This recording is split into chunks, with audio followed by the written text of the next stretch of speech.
ஹalleluya good morning. பொழுது விடிஞ்சிருச்சுங்க. 7 மணி ஆயிடுச்சு. அனுதின தியானத்துக்கு ஆயத்தமா? சரி வாங்க ஆண்டவரின் வசனத்தை ஜெபத்தோடு தியானிப்போம். பரிசுத்தரே, இன்னொரு முறை உம்முடைய வார்த்தைக்காக இந்த காலை நேரத்தில் உம்மோடு தொடங்கினால், வார்த்தையோடு தொடங்கினால் எங்கள் வாழ்நாள் எல்லாம், எங்கள் நாள் எல்லாம் ஆசீர்வதிக்கப்படும் என்று கிருபையிலும் ஞானத்தின்படி நடந்து கொள்வோம் என்று விசுவாசத்தோடு உம்முடைய பாத தண்டை வருகிறோம். எங்களோடு பேசும்படிக்கு கிறிஸ்துவின் நாமத்தில் ஜெபிக்கிறோம் நல்ல பிதாவே, ஆமென். தேவனுக்கு ஸ்தோத்திரம். எப்படி இருக்கிறீங்க? நிம்மதியா தூங்குனீங்களா? தேவனை துதித்து கொண்டு எழுந்து அவருடைய சாட்சியாய் நிற்க வேண்டும் என்ற ஆசையோடு ஜெபிக்கிறீங்களா? நாம் இந்த உலகத்துல வாழும்போது நிம்மதியா சமாதானமா இருக்கணும்னு சொன்னா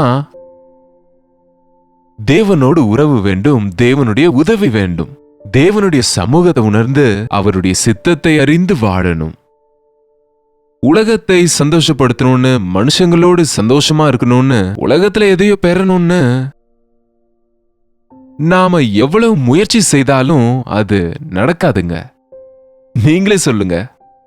மற்றவங்களை சந்தோஷப்படுத்துவதற்காக நீங்க எவ்வளவு விதமா முயற்சித்தாலும் கடைசியில நீ என்ன செஞ்சன்னு மற்றவங்க கேட்கிறபடிதான் இருக்குல்ல? எஸ்.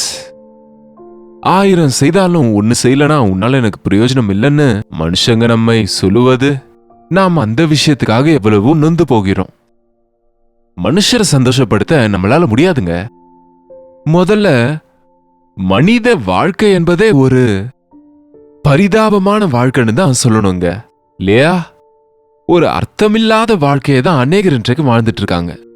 இயேசு கிறிஸ்துவை அறிந்த நாம அப்படிப்பட்ட வாழ்க்கையிலே இருந்தா பிரயோஜனம் என்ன இருக்குங்க?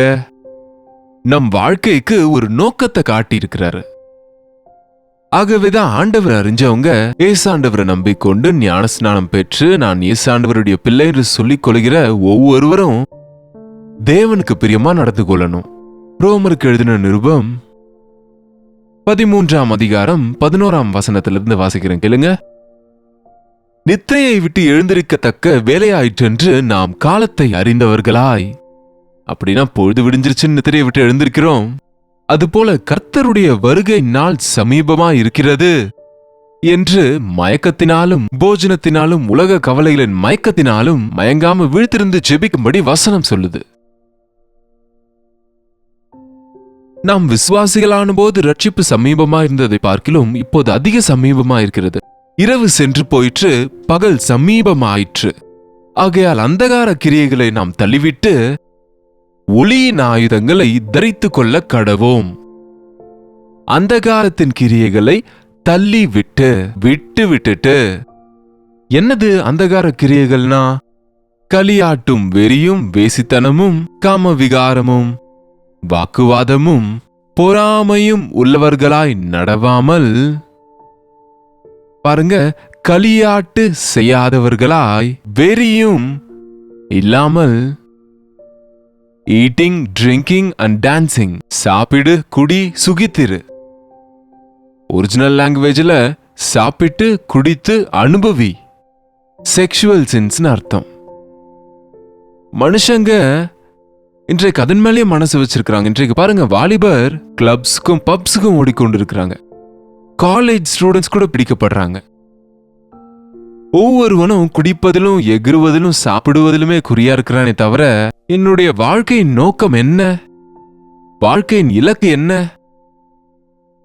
நான் யார் என்ற உணர்வு இல்லாம கிறிஸ்துவின் ரத்தத்துல கழுவப்பட்டேன்னு சொல்றவங்க கூட இருந்தா, ஐயோ, பச்சை புண்ணுக்கே இந்த நிலைமைனா காய்ந்த புண்ணுக்கு என்ன நிலைமை என்பது போல, அப்ப மற்றவங்க விஷயம் என்ன? இயேசு கிறிஸ்துவ அறிந்த நாம களியாட்டோடும் ஆட்டம் பாட்டத்தோட நமக்கு சம்பந்தம் இல்லைங்க. அனாவசியமான போதையை உண்டு பண்ணுகிற ட்ரக்ஸோ, போதைப் பொருட்களோ அல்லது தூக்க மயக்கமோ சோம்பேறித்தனமோ நமக்குள்ள இருக்கக்கூடாதுங்க. தேவ பிள்ளைகளாகிய நாம அதை வெறுக்க வேண்டும். என்னங்க? களியாட்டும் வெறியும், வேசித்தனமும் மற்றும் காம விகாரமும், வாக்குவாதமும், பாருங்க, வாக்குவாதமும் பொறாமையும் உள்ளவர்களாய் நடவாமல், கலகங்கள். குடிக்க போகும்போது 2 பேரும் ஃப்ரெண்ட்ஸா போவாங்க. ஆனா திரும்பி வரும்போது பாருங்க, அந்த போதையில கோபம் வந்து ஒருவர் அடித்து கொள்ளுவது, கடைசியா எதிரிகளை போல வெளியே வருவாங்க. பாவத்தை நேசிக்கிறவங்க ஒன்னா இருக்கும்போது பாருங்க, அந்த பாவம் கொஞ்ச நேரம் தான் அவங்கள ஒன்றா இருக்க விடும். அதன் பின்பு அந்த பாவமே அவர்களை விரோதிகளா மாற்றிடும் ஒருவர். பொய்கள் பாருங்க, அது சத்தியத்தோடு போராடுவது மட்டும் இல்ல, பொய்யும் ஒன்றுக்கொன்று போராடி கொள்ளுமா. புரிஞ்சுதோ இல்லையோ உங்களுக்கு? இது சத்தியத்துக்கும் பொய்க்கும் எப்பவும் விரோதங்க. ஆனா இந்த பொய்கள்ல கூட திரும்ப பொய்க்கு பொய் மேலே கோவம் வந்து சண்டை போட்டுக் கொள்ளுமா. இதை உலகத்துல பார்க்கிறோம் பாருங்க. நாம முக்கியமா நம்ம அரசியல் காரியங்கள் எப்படிப்பட்டவைகளை பார்க்கிறோம் பாருங்க. நாங்க எல்லாருமே அந்த பார்ட்டியில இருக்கிறவங்களுக்கு விரோதமானவங்கன்னு சொல்லிட்டு இந்த பார்ட்டியில இருக்கிறவங்கள அடிச்சுப்பாங்க பாருங்க. இது சாதாரண மனுஷங்களுக்குள்ள அரசியல்னால வெளியே தெரியுது. வீட்டுலயும் அப்படிதான், வியாபாரத்திலும் இப்படிதான், மனுஷங்க எல்லாம் இப்படிதாங்க.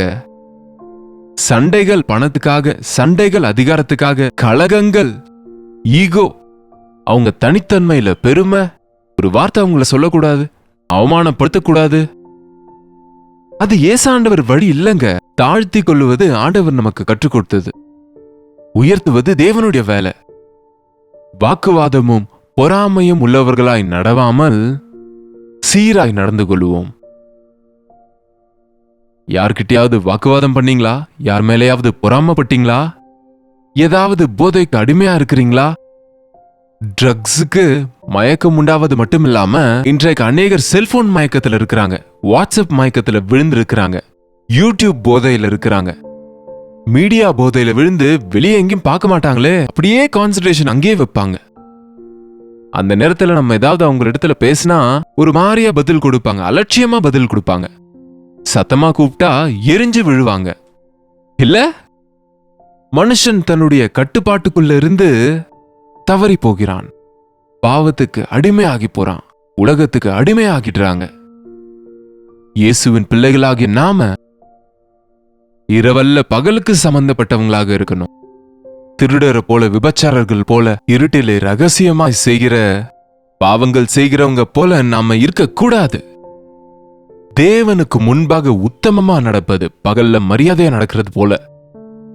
வெளிச்சத்துல எவ்வளவு ஜாக்கிரதையா இருக்கிறோமோ எல்லாருக்கும் முன்பாக நம்ம இருக்கிறதுனால எந்த பாவமும் இல்லாதவங்களாக இருக்கணும்னு வசனம் நம்ம எச்சரிக்குது. அதுபோல ரோமருக்கு எழுதின நிருபம் 12:15 எப்படி இருக்கணும், எப்படி இருக்கக்கூடாது, இப்படி இல்லாம இப்படி இருக்கணும். எப்படி? சந்தோஷப்படுகிறவர்களுடனே சந்தோஷப்படுங்க. தேவனுடைய பிள்ளைங்க சந்தோஷமா இருக்கிறவங்கள பார்த்தா பொறாமப்பட மாட்டாங்க, அழமாட்டாங்க. இந்த உலகத்துல அப்படிதானங்க, யாராவது சந்தோஷமா இருந்தா அவங்களுக்கு வைத்தறிச்சல். அப்படி இருக்கக்கூடாது, தப்பு. தேவ பிள்ளைகள் நாம சந்தோஷப்படுகிறவர்களோட நீங்களும் சந்தோஷப்படுங்க. உங்க எதிரியானாலும் சந்தோஷப்படுங்க, உங்களுக்கு பிடிக்காதவங்களானாலும் அவங்க சந்தோஷத்துல நீங்க சந்தோஷப்படுங்க. அழுகிறவங்களோடு அழுங்க. யாராவது அழுதா நமக்கு ரொம்ப சந்தோஷம். அப்படியா, நல்லா ஆச்சு, நல்லா ஆச்சு. No, that's wrong.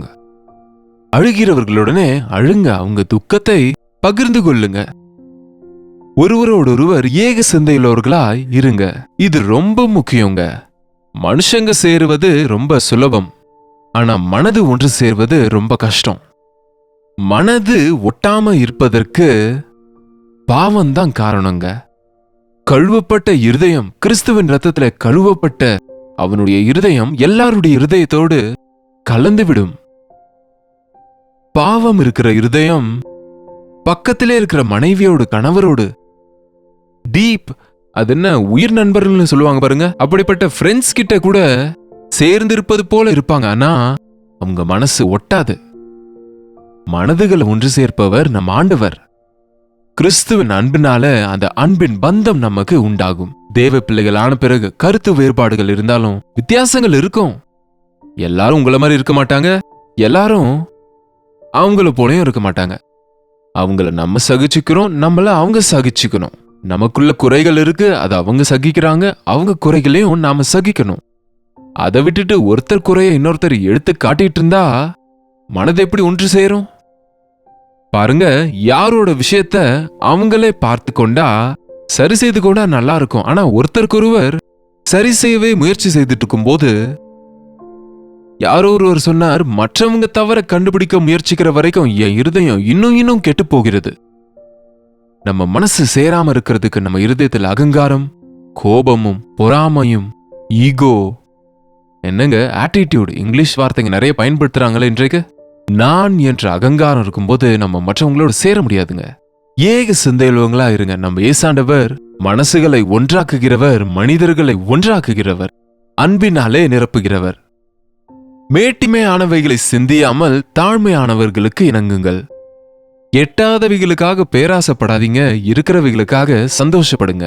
உங்களையே புத்திமான்கள் என்று எண்ணாதிருங்கள். நானே அறிவாளி என்று நீங்க சொல்லிக் கொண்டா உங்க சர்டிபிகேட் நீங்களே கொடுத்துட்டா எப்படிங்க வேற யாராவது கொடுக்கணும்ல சர்டிபிகேட்? நமக்கு நம்ம மெடல்ஸ் நம்மளே போட்டுக்கொண்டா அது எப்படி முடியும்? யாராவது நம்முடைய நடக்கையை பார்த்து, நம்ம யோக்கியதையை பார்த்து அந்த மெடல்ஸ் கொடுக்கணும், இல்ல பரிசுகள் கொடுக்கணும். இன்றைக்கு அவங்களே உயர்த்துவது, மற்றவங்களை தாழ்த்துவது. ஏக சிந்தை எப்படி வரும்? தேவ பிள்ளைகளாகிய நாம ஏக சிந்தையோடு நாம இருக்கணும். நம்மை நாம தாழ்த்தி கொள்ளுவோம். மற்றவர்களை நம்மை விட உயர்வாக எண்ணும் போது தேவ பிள்ளைகள் என்று நிரூபிக்கப்படுங்க. தேவன் நம்மிடத்தில் சந்தோஷப்படுவாரு. பாருங்க, உங்களையே புத்திமான்கள் என்று எண்ணாதிருங்கள், தீமைக்கு தீமை செய்யாதிருங்கள். யாரோ உங்களுக்கு விரோதமா ஒரு தீமை செஞ்சிட்டாங்க, நீங்களும் அதையே செய்தா கண்ணுக்கு கண்ணு பல்லுக்கு பல்லுன்று செய்தா அப்போ உங்களுக்கும் அவங்களுக்கும் என்ன வித்தியாசம் இருக்கு? தீமை செய்யும் போது நன்மை செய்யுங்க. வேதனைப்படுத்தும் போது அவங்கள நேசியுங்க, அவங்கள மன்னியுங்க, அவங்களுக்காக ஜெபம் பண்ணுங்க. அது நம் ஏசாண்டவர் கற்றுக் கொடுத்தது. இயேசுவினுடைய குணங்கள் இல்லாம இயேசுவின் ராஜ்யத்துல நம்ம எப்படி இருப்போங்க? ஏசாண்டவரை போல இந்த உலகத்துல வாழாம நான் இயேசுவின் பிள்ளைன்னு இந்த உலகத்துல எப்படி சொல்லுவீங்க? அதுக்கு தானே இந்த உலகம் நம்புறதில்ல. எல்லார போல நீயும் இருந்தா, பேராசையோட இருந்தா, எல்லார போல நீயும் உலக பாவங்களுக்கு அடிமையா இருந்தா, பாவத்தை நேசிக்கிற நபரா இருந்தா, அகங்காரமுள்ள நபரா இருந்தா, பொறாமையோடு இருந்தா, வாக்குவாதத்தோடு இருந்தா, விமர்சிக்கிறவனா இருந்தா உன் பக்தி எதுக்குங்க? இயேசுவே உங்க அன்புனால என்ன நிரப்புங்க. உம்மை போல நேசிக்கிற வாழ்க்கைய, உம்மை போல வாழ்கிற கிருபைய எனக்கு கொடுக்க மாட்டீங்களான்னு தினமும் நாம ஜெபிக்கணுங்க. பழைய ஆதாமின் சுபாவத்தை விட்டு கிறிஸ்து இயேசுவினுடைய சுபாவத்தை தரித்துக் கொள்ளும்படி தேவனுடைய வசனம் எச்சரிக்கிறது. உங்களையே புத்திமான்கள் என்று எண்ணாதிருங்கள், தீமைக்கு தீமை செய்யாதிருங்கள், எல்லா மனுஷருக்கு முன்பாகவும் யோக்கியமானதை செய்ய நாடுங்கள்.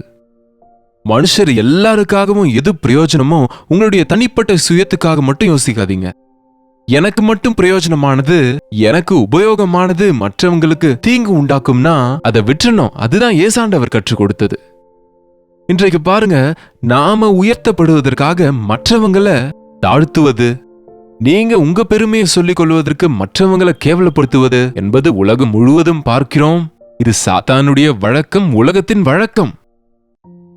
இயேசு கிறிஸ்து நமக்கு கற்றுக் கொடுத்தது என்னன்னா, மற்றவங்களை உயர்த்துவதற்காக நம்ம தாழ்த்திக்கணும்.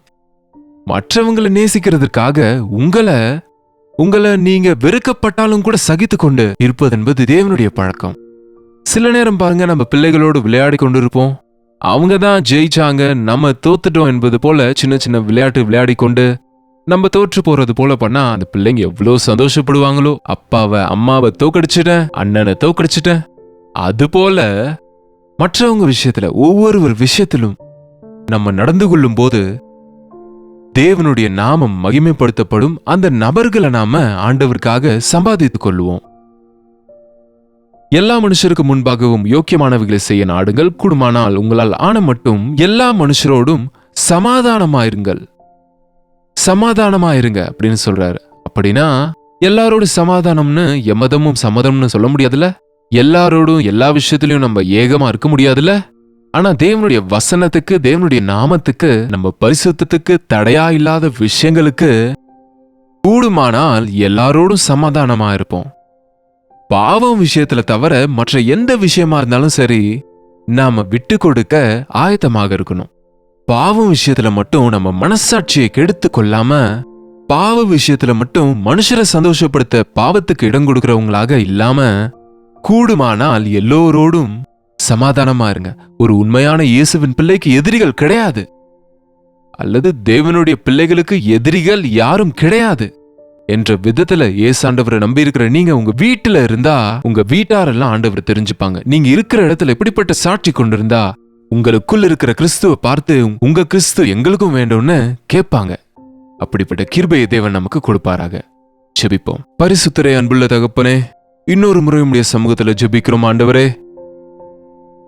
எத்தனையோ முறை அப்பா உம்முடைய பிள்ளைகள் என்று சொல்லிக் கொண்டும் இந்த உலகத்தின் சம்பந்தப்பட்டவங்களாகவே வாழ்ந்து கொண்டிருக்கிறோம். சரீர காரியங்களுக்கு இடம் கொடுக்கிறோம். கோபங்களுக்கும் வாக்குவாதத்துக்கும் பொறாமைக்கும் சரீர இச்சைகளுக்கும் உலக ஆசைகளுக்கும் இடம் கொடுத்தப்பா தூக்க மயக்கத்தில் பாவ மயக்கத்திலே உலக மயக்கத்திலே உம்மை மறந்து போகிற நிலைமையில இருக்கிறோம் அப்பா. பிழித்து இருக்கவும் ஜெபத்திலே இருக்கவும் மனசாட்சியை காத்து கொள்ளவும் எங்கேயாவது தேவனை துக்கப்படுத்துகிற விஷயம் என்னில் இருக்கா என்று மற்றவர்களுக்கு தடையா இருக்கிற விஷயங்கள் என்னில் இருக்கிறதா என்று ஒவ்வொரு நாளும் உம்முடைய பாதத்துல ஜெபித்து எங்க இருதயத்தை சரி செய்து கொள்ளவும் கிறிஸ்துவின் அன்பினால நிரப்பப்பட்டவங்களாக கூடுமானால் எல்லாரோடும் சமாதானமா இருக்கவும் அழுகிறவர்களோடு அழவும் சந்தோஷிக்கிறவர்களுடனே சந்தோஷிக்கவும் தீங்கை அல்லாமல் நன்மையை செய்கிறவர்களாக ஆண்டவரின் அன்பை பகிர்கிறவர்களா இருக்கும்படிக்கு எங்கள் ஒவ்வொருவருக்கும் உதவி செய்யும்படிக்கு கிறிஸ்துவின் நாமத்தில் ஜெபிக்கிறோம் நல்ல பிதாவே, ஆமென். பிதாவாகிய தேவனுடைய அன்பும் குமாரனாகிய இயேசு கிறிஸ்துவனுடைய கிருபையும் பரிசுத்த ஆவியானவருடைய அந்யோன்யமும் ஐக்கியமும் கூடி வந்திருக்கிற அனைவருக்கும் இப்பொழுதும் சதா காலமும் துணையாயிருப்பாராக. ஆமென். தேவனுக்கு ஸ்தோத்திரம். உங்களுடைய ஜெப விண்ணப்பங்களுக்கும் பாரங்களுக்கும் பிரைஸ் ரிப்போர்ட்ஸுக்கும் 8939801234 என்ற நம்பருக்கு எந்த தேசத்துல இருந்தாலும் ஒரு வாட்ஸ்அப் மெசேஜ் எங்களுக்கு அனுப்புங்க. உங்களுக்காக நாங்க ஜெபிக்கிறோம். நீங்களும் ஜெபிங்க. தேவன் நிச்சயமா நமக்கு பதில கொடுப்பாரு. நம்ம பக்தியை கிரியையில காட்டுவோம், வாழ்க்கையில காட்டுவோம். இயேசுவின் அன்பினால நிரப்பப்படுவோம். அவருடைய வருகை சமீபத்தில் இருக்கு. நாம எதிர்பார்த்து கொண்டு விழித்திருந்து ஜெபிப்போம். கர்த்தருக்கு சித்தமா இருந்தா நாளைக்கு இதே நேரத்தில் அனுதின தியான நிகழ்ச்சியில கர்த்தருடைய வார்த்தையோடு உங்களை சந்திக்கிறது வரை கர்த்தருடைய கிருபை உங்களுக்கு துணையா இருப்பதாக.